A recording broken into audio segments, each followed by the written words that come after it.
السلام علیکم ورحمت الله وبرکاته ملګرو چې په دې اختر کې نادیه ګل سره په دوبۍ کې داسې څه چلو شو چې اخر ور نادیه ګل په شرمونو باندې او شرمېدا. نو ملګرو کو تاسو هغه ویډیو په خپل سترګو کتل غواړئ نو مهرباني وکړئ کو تاسو زمونږ چینل کې نوی وای نو زمونږ د چینل مخه در سره سبسکرایب کړئ او خوا کې ور سره د ټلې بټن ووهئ چې تاسو ته زمونږ خبر ډیر زر در رسي. ملګرو تاسو ته حپته دا چینل سبب د دې په دې اختر کې د نادیه ګل د نیلم ګل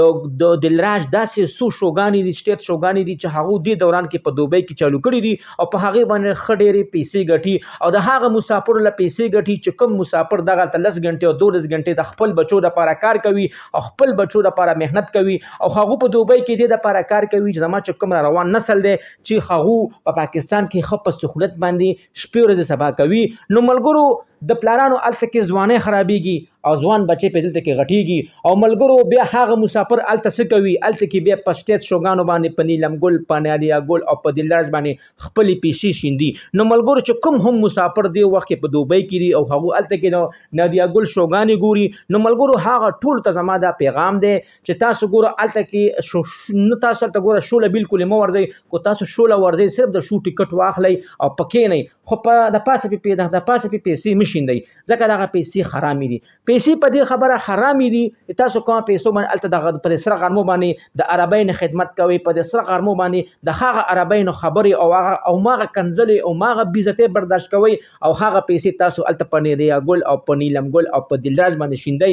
نو ملګرو تاسو ډېر غټ زیاتې کوي ځکه چې تاسو اومدي پیسې ته په مور کور کې مور پلار ناستې دي تاسو خزو بچی ناستې دي تاسو پیغلې خويندې ناستې دي چې هغه د واده انتظار کوي تاسو ځوانان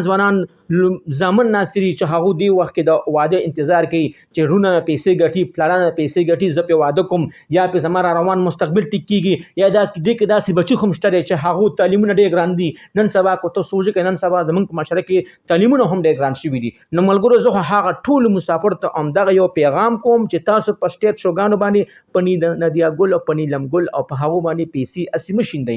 اسی په پیسو باران مکوي دا پیسې الته کې ډېرې په سختۍ پیدا کیږي ځکه چې د دوبۍ داسې ګرمي ده الله مګه کو انسان او ته 15 منټه ودرېږي د انسان سرمن اړي او دا مسافر پښتانه غریبانان دي چې دلته کې خپل ځمکې خرڅ کی خپل جلادونه خرڅ کی یو سړی خپل د مور د غوګونو ویلې والي خرڅ کی یو سړی د خپل خزي کالی خرڅ کی او ځان نه پی ویزو کی او ویزه دې د پاره کی چې زما کوم روان مستقبل دی چې دوی په سہولت کې روټي وخوري چې دوی په سہولت کې تعلیم حاصل کی چې دوی په سہولت کې پګاړي کې ګرځي او هغه مسافر الته کې هم د خپل مو پلار سره خپل بچو سره ډیر غټ ظلم کوي چې کومې پیسې ګټي او هغه الته کې په نادیه ګل او په نیلم ګل او په دلراج باندې الوزوي. نو ملګرو خاص کر مسافر دا پیغام کوم چې د هغه شوګانی الته کې چالو دي او هغه هم دې د پاره تللی دي چې څومره هم مسافر دي چې هغه په جیب کې هر څومره روپۍ دي چې هغه مونږ باندې وشیندي. نو ملګرو مسافر خو د پیله د هغه د شوګان نه بایکاټو کی ځکه چې هغه د کورونو او عربونو مالکان شو هغه په غټ غټو گاډو کې ګرځي او تاسو